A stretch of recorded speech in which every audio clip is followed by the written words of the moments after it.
지금 메타버스의 가장 강자가 될 기업으로 저는 애플과 메타를 보고 있거든요. 네, 그러니까 옛날에 뭐 스마트폰이었을 땐 애플과 구글이었잖아요. 근데 메타버스로 진화가 되면 애플과 메타가 가장 강력한 경쟁자가 될 것으로 저는 보고 있어요. 왜냐면 그러면 아까 이제 네. 좀 시각을 네네. 이제 글로벌로 좀 옮겨가지고요. 네네. 아까 2차 전지 쪽에서 네네. 그 포스코 케미칼이나 네네. 미래 나노텍 이런 거를 좀 네네. 옮겨주셨는데 결국 그게 이제 테슬라 같은 네네. 전기차에 들어가는 거잖아요. 네, 그렇죠. 그래서 테슬라 좀 여쭙고 싶은데 네. 그 네오의 지식창고 유튜브 채널에서 네네. 되게 너무 좋은 컨텐츠들이 많더라고요. 네네. 그래서 이 테슬라는 좀 네. 어떻게 보시는지 테슬라도 주가가 많이 빠졌더라고요. 테슬라도 어떻게 보면 성장주에 속하기 때문에 금리 인상이 이번 연도 3월부터 이제 연준에서 시작이 됐잖아요. 그래서 이제 많이 조정이 왔고요. 하지만 그래도 테슬라가 기술을 선도하고 있는 회사이기 때문에 만약에 금리 인상이 끝나거나 이제 줄어드는 시점이 오면 다시 테슬라의 매수세가 살아나지 않을까 싶습니다. 네. 그러니까 이번에 그 IRA 네네. 인플레이션 방지법의 네네. 최대 수혜자가 테슬라라고 하더라고요. 어떻게 네. 생각하세요? 그럴 수 있죠. 음. 왜냐하면 미국에서 생산된 그리고 미국 소재를 쓴 배터리를 테슬라가 가장 유리할 수 있으니까요. 그 상황에. 네.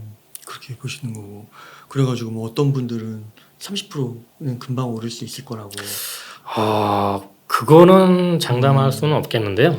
이번에 그 인플레이션 감축법 발표되면서 현대 기아차가 보조금에서 제외가 됐잖아요. 지금 현대 기아차가 미국에서 전기차 판매율 2위까지 올라간 상황이거든요. 이제 막 오르고 있는데 이거를 딱 끊어버린 거죠. 그러면 이 수요가 테슬라에 갈 수밖에 없는 거고요. 예. 지금 GM이나 포드처럼 이제 미국 완성차 기업 선두권에 있는 완성차 기업들도 테슬라 타도를 하기 위해서 지금 이제 아까 얘기한 것처럼 얼티엄 셀즈처럼 이제 배터리 합작 회사를 만들고 엄청나게 만들려고 지금 계획을 잡고 있어요. 근데 그게 당장 나오는 게 아니잖아요. 한 2, 3년 걸리거든요. 그것도. 그러니까 2, 3년간은 아무래도 좀 테슬라 쪽이 유리하지 않을까. 그럼 결국 그렇게 시간이 지났을 때 네네. 테슬라 타도를 네. 할 수 있을 거라고 보시나요?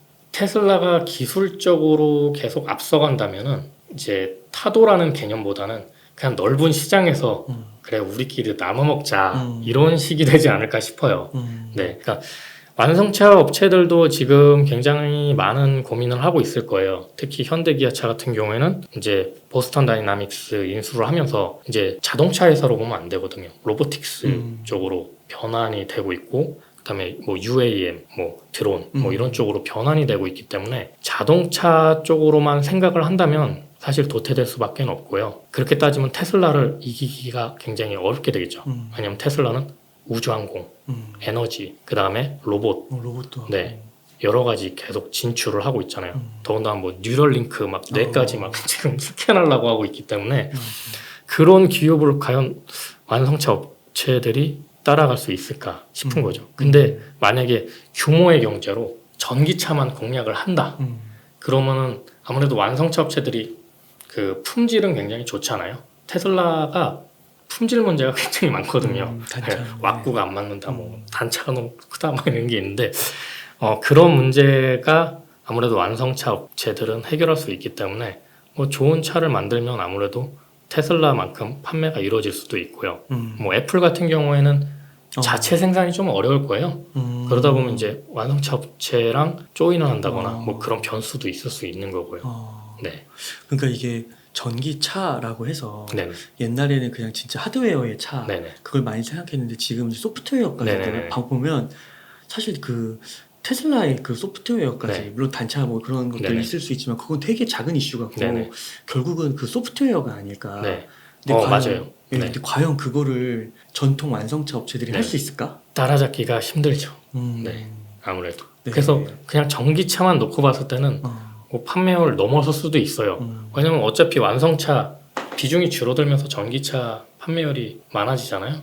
그럼 뭐 완성차 업계들도 전기차 판매 비율은 높아지겠죠.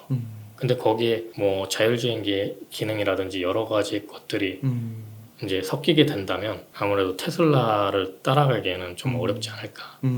그래서 저는 옛날에 그런 생각도 했어요. 테슬라 자율주행 그 시스템이 완성차 업계들도 받아들일 수밖에 없는 상황이 올 수도 있지 않을까. 안드로이드처럼. 네.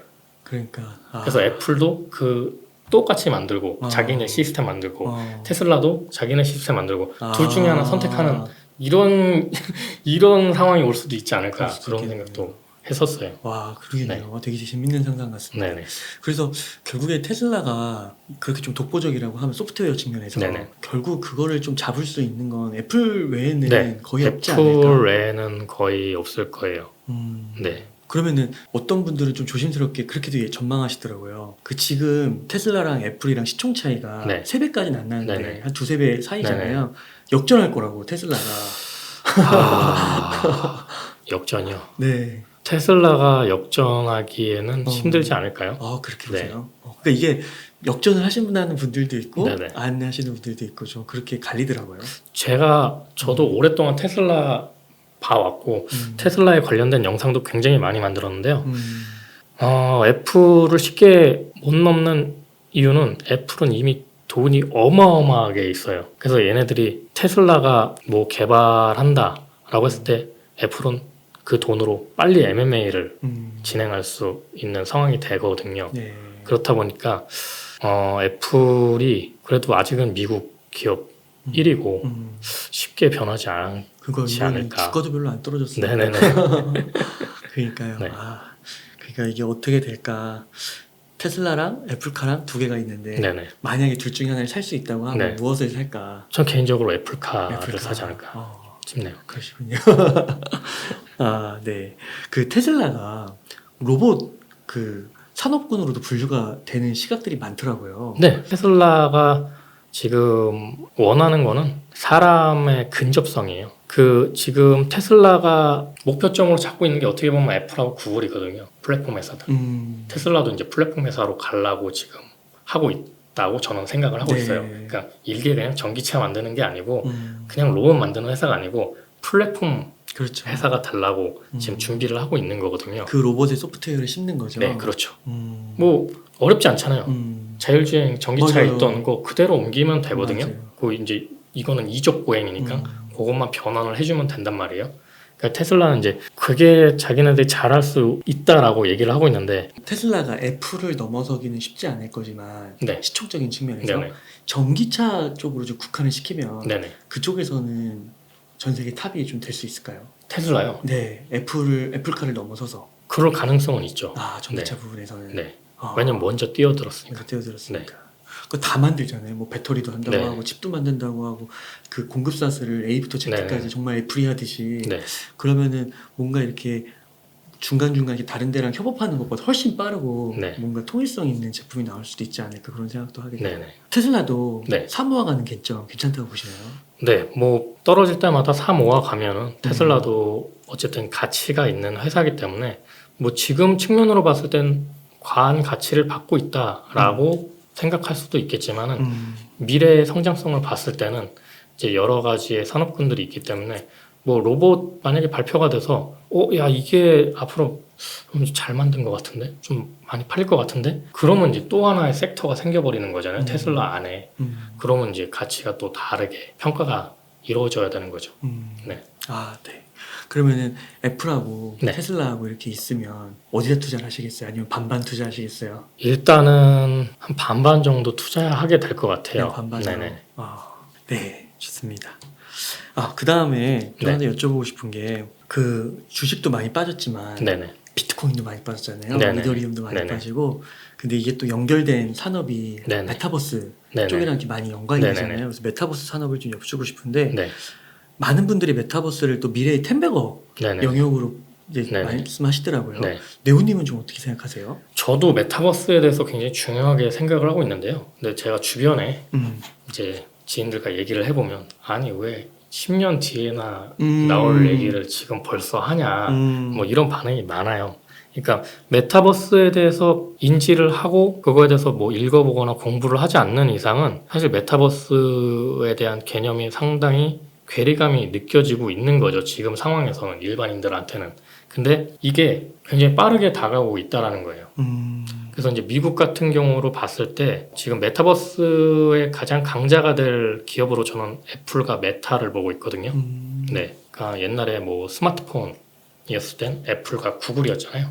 근데 메타버스로 진화가 되면 애플과 메타가 가장 어. 강력한 경쟁자가 될 것으로 저는 보고 있어요. 왜냐면 메타버스 우리가 지금 하는 거 로블록스라든지 아니면 뭐 제페토 이런 것들 그냥 휴대폰으로 하잖아요. 근데 진정한 메타버스는 이 VR 헤드셋이 필요하다라는 거죠. 근데 그거를 같이 적용하고 있는 회사는 메타와 애플, 그 다음에 좀 더 추가하자면 뭐 마이크로소프트 정도예요. 네. 그래서 이제 메타 같은 경우에는 그 오큘러스라는 네. 이제 전 세계 1위 회사죠. VR 기기로는. 그 회사를 인수해서 이번 10월 달쯤에 VR 기기 새로운 버전이 출시가 돼요. 그 다음에 애플 같은 경우도 이제 VR이 될지 AR이 될지는 잘 모르겠는데 아무튼 개발이 지금 진행 중에 있고 네. 빠르면 내년 상반기쯤 발표를 한다고 해요. 그러면 저는 이 메타버스에 들어가는 열쇠를 이 VR 헤드셋이라고 생각을 하고 있거든요. 그러니까 이 기기가 얼마나 단순해지고 성능이 높아지느냐 그리고 가격이 저렴해지느냐에 따라서 메타버스 시장이 굉장히 속도가 달라지는 거죠. 그래서 굉장한 큰 혁명이라고 저는 생각을 해요. 그래서 뭐 인터넷 혁명 다음에 모바일 혁명 왔잖아요. 모바일 혁명 다음엔 메타버스 혁명이라고 저는 정의를 내리고 있거든요. 지금. 네. 아, 그렇구나. 그러니까 이게 10년 뒤의 미래가 아니네요. 저는 한 5년, 4, 5년만 돼도 좀 체감하실 수 있을 거라고 생각이 들어요. 네. 그러니까 막 메타버스 그 VR 기기 이런 거 얘기할 때 네네. 항상 나오던 얘기가 뭔가 화질이 떨어진다. 네네네. 그리고 좀 이상하다. 네네. 머리 아프다. 막 네네네. 이런 건데 이제 그런 것도 많이 개선됐다고는 하더라고요. 개선되고 있고요. 음. 그 다음에 이제 메타버스에서 또 중요한 게 메타커머스. 그러니까 메타버스 안에서의 경제 활동이잖아요. 아, 네. 그래서 아까 이야기하신 것처럼 비트코인이나 NFT 이런 것들이 이제 많이 대두가 되고 있죠. 왜냐면 연결성이 있을 수밖에 없어요. 메타버스 안에서 이제 제페토도 그 안에서 뭐 잼인가 뭐 그런 가상의 화폐들이 있거든요. 그런 것들이 어떻게 보면 뭐 비트코인이나 이더리움 같은 역할을 해주는 거죠. 그래서 그 안에서 돈을 벌 수 있는 상황을 만들어주면 사람들이 와서 재밌게 놀면서 그 안에서 돈도 벌고 경제가 그 안에서 파생이 된다는 거죠. 그러니까 이거를 누가 빨리 선점하고 그거를 누가 빨리 적용하느냐 거기에 따라서 이제 자산의 차이가 생길 수 있는 거죠. 그 메타버스 공간에서의 또 플랫폼이 되고자 하는 거네요. 네네네. 그러니까 이 메타가 네. 주가가 많이 떨어졌잖아요. 성장주니까요. 성장주. 네, 요즘에 금리 인상 때문에 성장주들이 많이 조정을 겪고 있죠.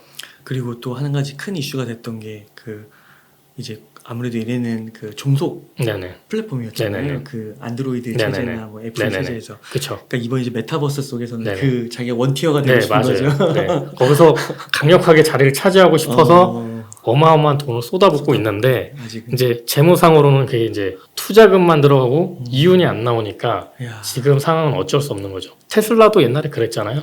네. 자본은 엄청 들어가는데 버는 돈은 없고 막 마이너스만 나.